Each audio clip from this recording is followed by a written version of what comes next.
In the early 20th century, treasurers of the Lowther estate, one of the oldest families in England, were reorganising old documents and possessions. They had resided at the Lowther estate just north of the village of Shap in northwest England since at least the 12th century, and it was here that they had amassed hoards of wealth, writing and art.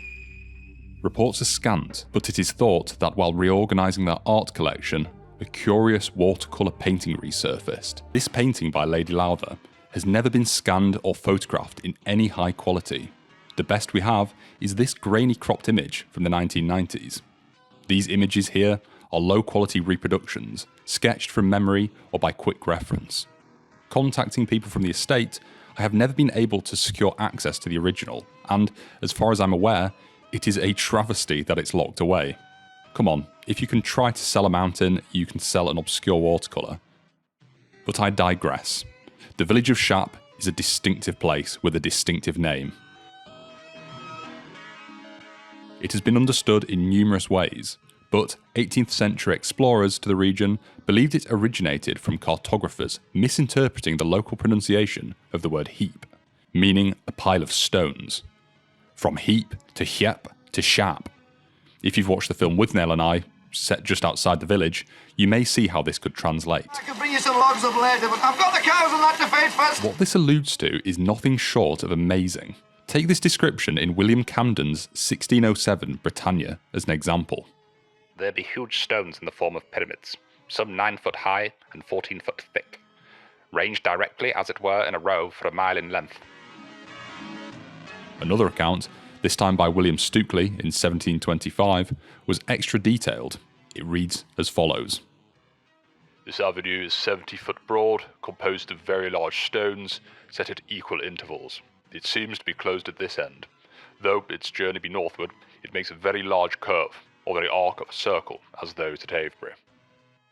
Indeed, while the area surrounding Shap is most famous for its medieval ruins and industrial chimneys, to those fascinated by prehistory, this landscape is best known for Shap Avenue, a massive double row of standing stones that may have once ranked among Britain's most impressive monuments.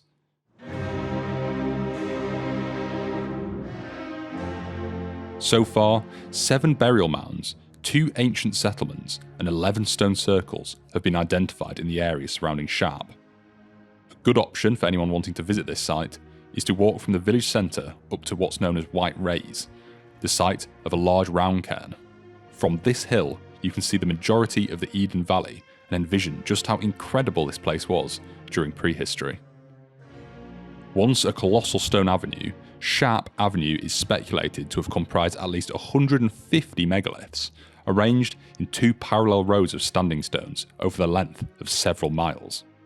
Up until its destruction, at the hands of farmers and the nearby railway, it was probably the largest megalithic monument in Britain, and a showpiece that attracted many settlers to the northwest during the Neolithic and Bronze Age. The local Reverend James Simpson described the avenue as incomplete in the 19th century. Using previous sources, he created a detailed plan of the monument, and although its accuracy is questionable, it did roughly depict what previous antiquarians had described. I will get to describing this big circle, and yes, if you know of Avebury, it does look very similar. As it survives today, Shap Avenue is only a single row of 31 stones jumbled over 2.5 kilometres. Heading from the southeast to northwest ends of the avenue, you can find the Asper's Field Stone, the Goggleby Stone, and the Giant's Foot Standing Stones. To the far southeast, Kemp House Stone Circle marks the end of the avenue. This is the best preserved portion of the monument, a circle of stones that once formed the bulbous terminal to the avenue. In 1844, a rail track embankment was idiotically built over it. Unfortunately, this caused the loss of most of the circle.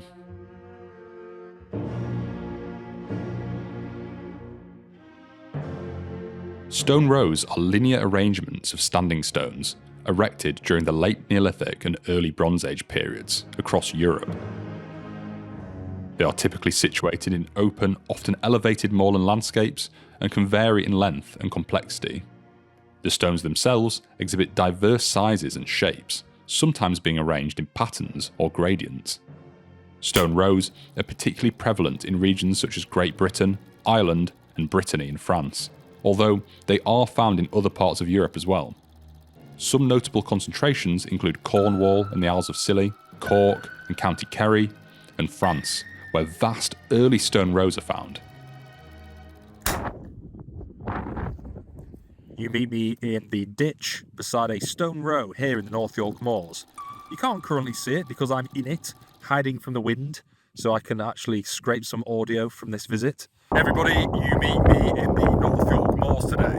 But yeah, you meet me beside Crown End Stone Row. I'm actually looking next to the two biggest stones in it. And I'm doing so just to show you that, yes, my UK nerdy listeners, or watchers I should say, I do know there are bigger, longer stone rows out there, surviving in the landscape. But alas, Shap Avenue isn't one of them. And I'd argue that it's not even one of these. These stone rows that you see here in the North York Moors are far smaller in size, with their stones especially. They might be longer, but they tend to mark boundaries, ditches, places where we're saying, you know, don't come through here, this is our property, this is a boundary. Shap Avenue, on the other hand, is a double row. It's an enclosure, and it consists of two rows with circles in between. So it's more akin to something like Stone Circle than this. I'll throw up some images because I did actually get some footage. The precise purpose of stone rows remains uncertain, and various theories have been proposed. Some seem to have served ceremonial or ritual functions, sharing alignments with astronomical phenomena, such as solstices or the equinoxes. Some appear to have been territorial markers, delineating boundaries or signifying ownership of land. And, mixing the two, some seem to have been associated with burial sites or memorials to past generations. Although their use remains mysterious, we can differentiate between styles. Rows are formed of single or multiple lines heading in different directions, while avenues, like that at Shap, form a linear track or aisle themselves and are practically enclosures. The best preserved example of an avenue is that at Avebury. But while that example at West Kennet is great, its greatness is mostly a result of its amazing level of preservation. Shap Avenue was likely bigger. Some of the most well-known stone rows in Europe include the Carnac stones in Brittany, France, a vast collection of stones arranged in multiple rows, avenues and circles, likely dating between 4500 and 3300 BC. There are the Callanish stones on the Isle of Lewis, off Scotland, a weird cruciform avenue of stones surrounding a central monolith, which probably dates to the mid to late Neolithic, around 3200 BC. There is Clare Avenue on the northwest coast of Cumbria. It is a small single row connecting to a Bronze Age burial mound. This is likely Bronze Age, from around 2500 BC. We have the Hill of Many Stains, which is formed of 200 stones arranged into many rows, forming a square. It is unlike typical rows and reminds us that categorising such sites together can be tricky. People don't know when this dates to. Avebury in Wiltshire, again, is very famous. A large henge and stone circle complex, just up the road from Stonehenge, has several stone avenues coming off from it. It is known to be mid to late Neolithic, around 3200 to 2500 BC, and like many sites in Europe, the older they are, the larger the stones. Shap Avenue is estimated to date to the mid to late Neolithic, from around 3200 to 2000 BC. Excavations by Tom Clare in the 1970s confirmed this, finding material from that date under the surviving Goggleby stone. Like other avenues of that period, it appears to be connected to several adjacent burial monuments.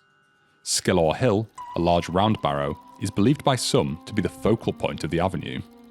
Others draw attention to a far larger barrow known as Shap Thorn to the southeast, a mound of stone topped by a large oak tree, visible for miles around. Antiquarian reports mention many more barrows along the circle's length, all now lost. However, I would say that these are probably later, built in the landscape to venerate the monument rather than be part of it. This can be seen at Stonehenge and Avebury too, where later people would almost claim the monument as their own burial right. Evidence suggests avenues were connected to the stone circles of the Neolithic, as they are commonly found together. The Reverend James Simpson reported tales of an exceptionally large stone circle somewhere towards the centre of the avenue. It was said to be extremely large and surround a central standing stone. This lost stone circle, known today as Carl Lofts, was removed in the 18th century to make way for ploughing. The central standing stone was allegedly so large that 7 gateposts were created after breaking it up into pieces. One similarity between the Neolithic stone circles, especially the local Cumbrian circles, like the nearby Castlerigg, seen here, and stone avenues, is their tendency to align towards the solstice sun. Like many stone circles, Shap Avenue aligns towards the winter solstice sunrise, suggesting events took place here during midwinter. However, some have speculated that Carl Loft's stone circle was, in fact, not a stone circle, but rather a large arc, misinterpreted as a once complete circle. This arc bends west around Skelor Hill Cairn, which some have interpreted as a meeting point between Shap Avenue and a now lost second row. These days, the Goggleby stone is easily the most outstanding stone in the avenue. Its prominence is the result of a re-erection following its toppling in 1975. After several failed attempts to re-erect the stone in its original hole, Tom Clare made the decision to hold it in place with a concrete base.